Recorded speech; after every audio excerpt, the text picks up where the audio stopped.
¿ok? Como podéis ver, Rusia, o la Rus de Kiev, que se llamaba la Rusia de Kiev, um, bueno, dominaba toda esta parte, ¿ok? Toda esta zona era el origen ruso, el origen de la nación rusa como tal, y tenía la capital en Kiev. De ahí se expandió y formó lo que después sería el Imperio Ruso, después sería la Unión Soviética, después sería la Rusia actual, Ucrania y Bielorrusia, pero estos países de facto, este territorio de facto, es el origen de la Rusia moderna y de la Ucrania moderna. Con lo cual, como podéis ver, Rusia siempre ha dominado Kiev, siempre ha dominado estos territorios. Con lo cual, por ello es tan importante para Rusia recuperar estos territorios, porque están ligados culturalmente, históricamente. Por ello es una razón para dominar Ucrania y Bielorrusia y los territorios perdidos durante la Primera y Segunda Guerra Mundial y la disolución de la Unión Soviética posteriormente.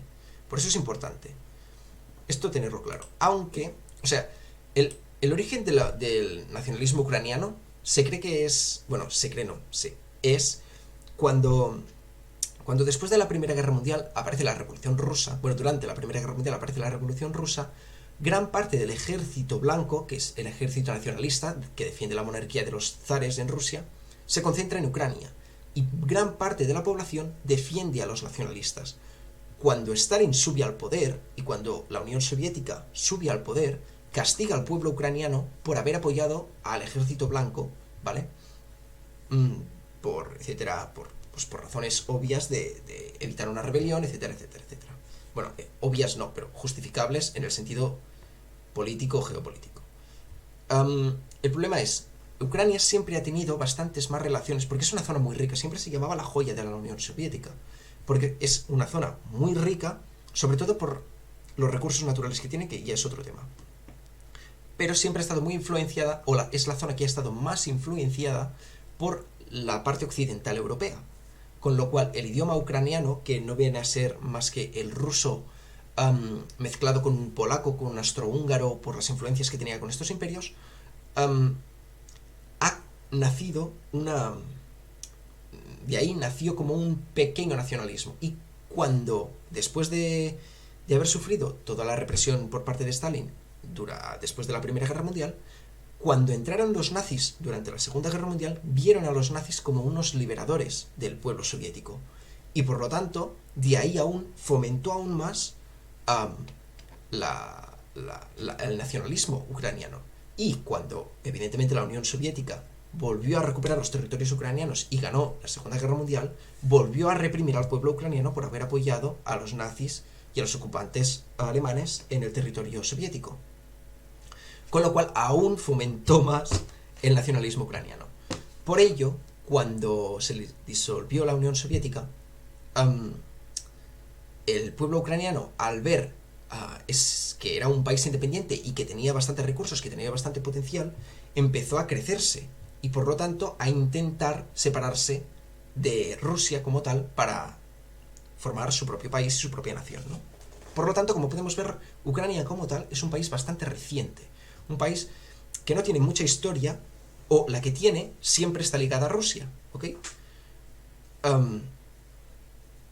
Por eso Rusia justifica la invasión de Ucrania, porque es un territorio que siempre ha formado parte de su esfera, ¿no? De su esfera de influencia. Es un territorio que siempre ha dominado, con lo cual, que no esté ahora en manos rusas es algo que afecta directamente al corazón y a las políticas, ¿no? A la sociedad como tal de Rusia. Esto por una parte. Y hablar de los recursos naturales que tiene Ucrania como tal.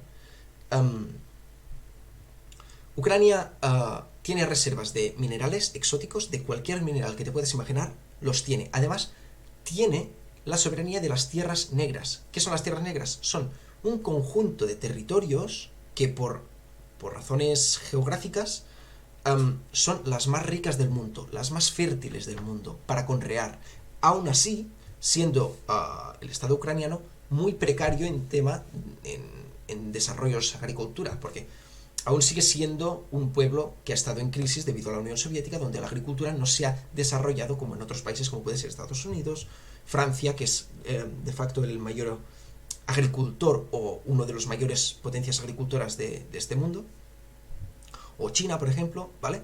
Por lo tanto, el territorio ruso, el territorio ucraniano y ruso, evidentemente también, aún deben desarrollarse en temas agrícolas y podrían ser potencias agrícolas que, que lleven, que esto es importante, alimento a China, el principal aliado de Rusia.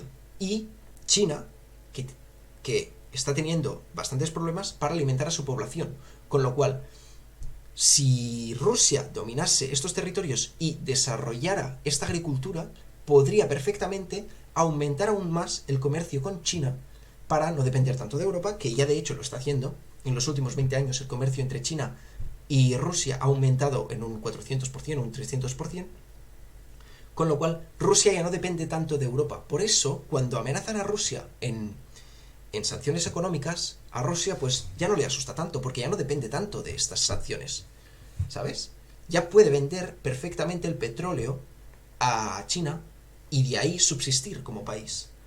Aunque, si entramos en mi opinión, debería fomentar un poco más las infraestructuras porque el país está bastante destruido como tal. O sea, en las grandes ciudades, el problema de la Unión Soviética es que las grandes ciudades se desarrollaron muchísimo por el efecto de el obrero, la sociedad industrial, ¿no? La revolución industrial, etcétera, etcétera. Pero las periferias como tales, la agricultura como tal, se dejó un poco de lado. Y ese es el problema de la Unión Soviética, que China no hizo.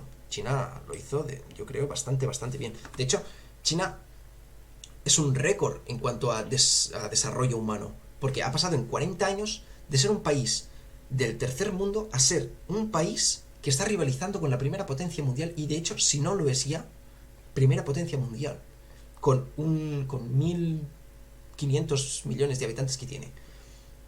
O sea, es el poder que tiene China ahora mismo, que ya hablaremos de China más adelante, es brutal, es inmenso. Y por ello Estados Unidos está empezando a ponerse bastante nervioso. A ver, vale, por entrar en temas de política, bueno, de situación del mundo como tal, como Rusia y Estados Unidos, ¿vale? Este es el mapa de las bases militares estadounidenses que tiene Estados Unidos. Con lo cual, como podéis ver, cuando Estados Unidos acusa de imperialismo o de invasión o etcétera, etcétera, etcétera, este mapa refleja bastante bien lo que es un imperialismo, donde podemos ver que Estados Unidos de facto controla territorios en prácticamente todo el mundo para poder controlar todo el mundo. Y rodeando, evidentemente, en Georgia tiene bases, en Turquía, en Rumanía, en Polonia, en Noruega, rodeando toda Rusia, y también China, en Pakistán, que me extraña bastante en Pakistán, pero bueno, en Japón y Corea, que son de facto títeres de Estados Unidos, porque Estados Unidos limita el ejército de Japón, debido a que ganó la Segunda Guerra Mundial, pues le permite a Japón tener más o menos ejército. Eso es bastante importante.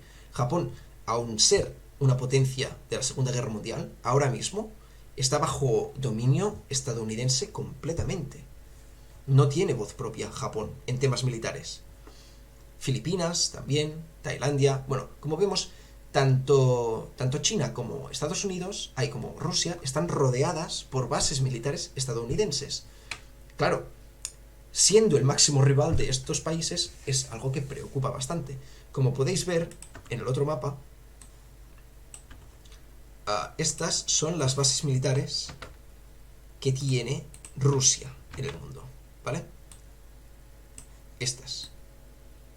Evidentemente, estas son bases militares permanentes iguales que las de Estados Unidos del mapa anterior. Como podéis ver, tiene bases militares en Bielorrusia, Kazajistán, las ex repúblicas soviéticas, en Moldavia, vemos también aquí aparece Moldavia, Siria, porque la guerra de Siria, la guerra civil de Siria, que ha sucedido estas últimas décadas, ha sido ganada por el monarca, apoyado por Rusia prácticamente, porque Estados Unidos apoyaba a los rebeldes y al Kurdistán, y Rusia apoyaba directamente al antiguo monarca, ¿no? Y autoritario, gobierno autoritario, evidentemente afín a las políticas de Moscú, pues fue de facto importante porque Rusia hizo y llevó la mayor parte de las decisiones y combates que evitaron que los yihadistas dominaran Siria. Con lo cual, por eso Siria le proporciona bases militares. También vemos cómo tiene bases militares en Vietnam, debido a la guerra de Vietnam, que ganaron contra Estados Unidos, etcétera. Eso ya es de herencia de la Unión Soviética. Y bases militares en los países del pacto, ¿no? De la Organización del Tratado de Seguridad Colectiva. Esto por una parte. Como podéis ver, cuando acusan de imperialismo a Rusia, o cuando desde Estados Unidos se acusa de imperialismo a Rusia, no tiene mucho sentido. Es básicamente una información manipulada. Porque sí, podemos decir que evidentemente un Estado autoritario puede ser menos atractivo o no para nosotros, porque de hecho lo es, ¿vale? Que te domine una oligarquía concreta, a mí no me parece nada aceptable. Prefiero una democracia, aunque no son democracias, lo que tenemos son repúblicas representativas y hablaremos de eso. Esto por una parte, podemos debatir cuál sería mejor. Aunque China no es un estado autoritario. China defiende que, o intenta expandir su ideología de un socialismo moderno.